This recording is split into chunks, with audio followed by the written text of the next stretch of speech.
Parshas V'Chanan. In the fourth chapter of Devarim, in this week's Parsha, the Torah introduces not an entirely new concept, but a new formulation of the concept. Moshe Rabbeinu continues his parting speech to the children of Israel, and he says, this is in chapter 4, verse 1, Daled Pasuk Aleph, V'ato Yisrael, and now, O Israel, Shma lahachukim ve'lamishpatim asher anochi melamed eschem la'asos. So listen to the laws and to the ordinances that I teach you to perform. Lama'an tichyu uvasem v'yishtem es ha'aretz asher Hashem Elokei Avosechem nosen lechem. Why? So that you will come and possess the land that Hashem, the God of your forefathers, gives you. Okay, so this is a general exhortation to follow the law so that you may live. We've talked about what that means in the past, that you may live. Now let's look at the next verse, which talks about the need for precision in following the law.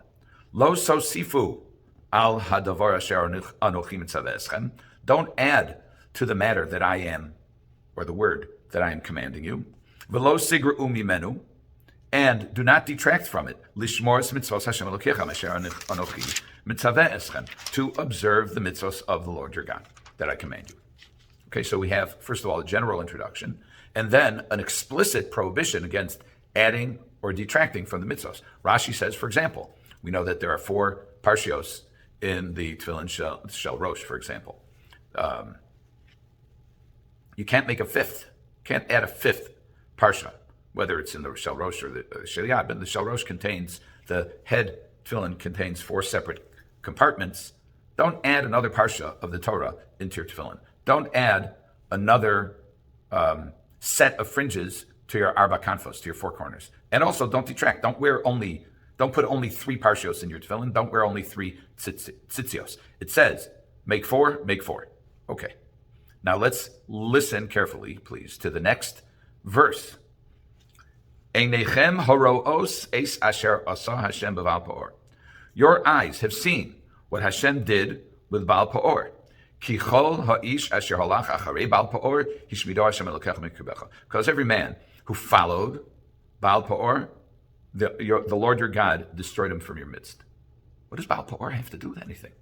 What is Baal Peor? Baal Peor was a type of avodah zarah, a type of pagan worship, in which the service to this god was doing things that, let's say, in polite society, are not done. They included, according to Chazal, open defecation, meaning in public, in front of the idol. It included promiscuity, sexual relations in front of Baal Peor. These are things that people simply don't do in public. And then the next verse concludes, and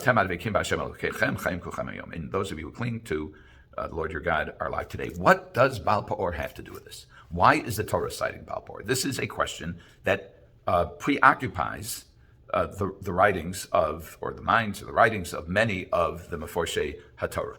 So the Ramban doesn't come out and ask the question, but he explains it by saying that that avodah zarah is the antithesis of a Torah life, and since the Torah is describing Torah life here, so it describes its antithesis. And according to the Meforshei Ramban, it actually has nothing to do with Baal Tosif, with the prohibition of adding or detracting, but it has to do with the general introductory verse that we read at the beginning, that is chapter 4, verse 1, which discusses, which it contains the exhortation, Moshe Rabbeinu's exhortation to observe the commandments, especially when we enter the land of Israel.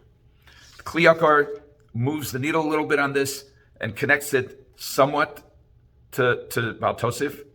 His phrasing is notable. He says, "Shekol chosid shoteh sover shemitzvah ka'avid lavazoso." Says that every foolish, pious person thinks it is a laudable act to disgrace this avodah zarah, and at the end, va'over al Baal Tosif, because he ends up through adding, in other words, this mitzvah of bizui Baal Peor, of disgracing Baal Peor, he ends up ligiraon ki yishtachavu le'Elohim. People end up getting caught up in the service, and they end up bowing down and serving this God.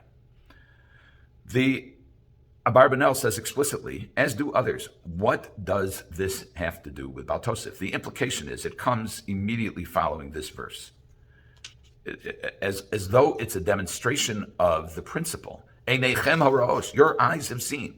What is it that you've seen? We're talking about apples, and your eyes have seen oranges. That's not what we're talking about. We're not talking about oranges. We're not talking about avodah zarah. We're not talking about Baal Peor. What does this have to do with Baal Tosef?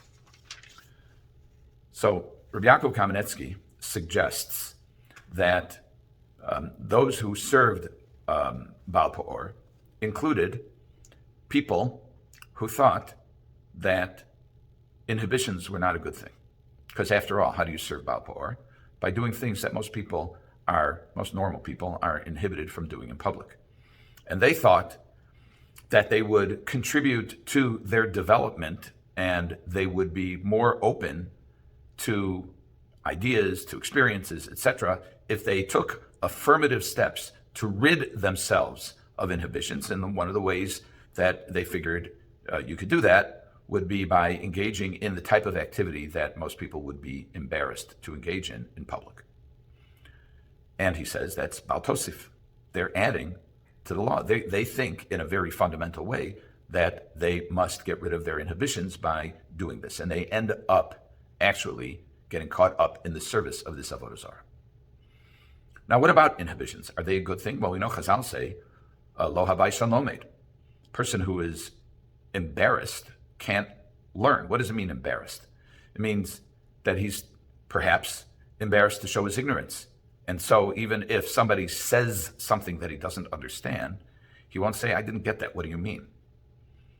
Some people view a mark of superior intelligence when somebody just comes out and says, I don't understand what you're saying. What did you mean by that? And pursues the line of questioning. So we see that in some cases, embarrassment is not a good thing. We also see that Chazal describe Bnei Yisrael as being exemplary as Rachmanim, Baishanim, and Gomlei Chasadim, as being merciful, as being reserved, Baishanim, and Gomlei Chasadim, and purveyors of good deeds. So we see that busha is sometimes a bad thing, inhibition is sometimes a bad thing, and sometimes it's a good thing. Now, inhibition itself is variously defined as an inner impediment to free activity or expression. It can be conscious, it can be unconscious. It's a constraint. Is it a good idea to be constrained? Anybody who remembers, who grew up in the 60s, recalls that there was something of a revolution, not only in attitudes towards the Vietnam War, but also towards sexuality generally. And there was a general feeling that breaking down inhibitions was a good thing.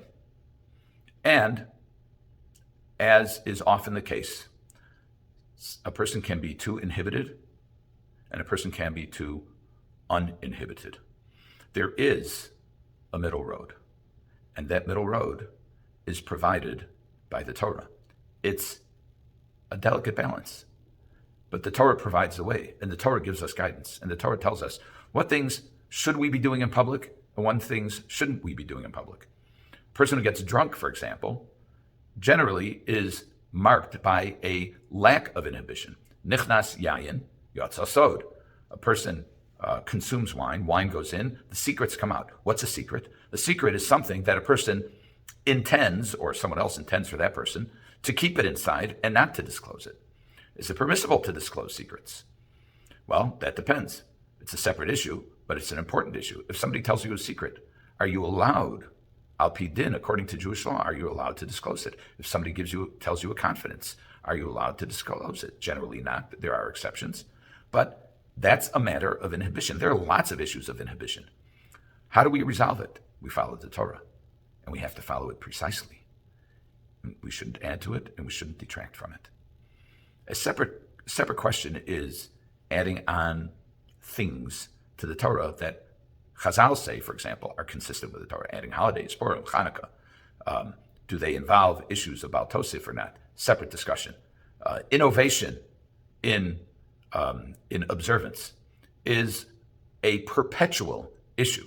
You have some general declarations, famously, for example, of the Chassam Sofer, who said in something of rabbinic humor, Chodesh Asher Min HaTorah, that new things are prohibited. We tend to be conservative with a small c, and that's implicit in the notion of not adding and not detracting. We try to do things according to the Masorah. We try to do things the way our fathers did, but there is a balance. Some things are permissible, some inhibitions should be broken down, and others should be embraced. Have a good Shabbos.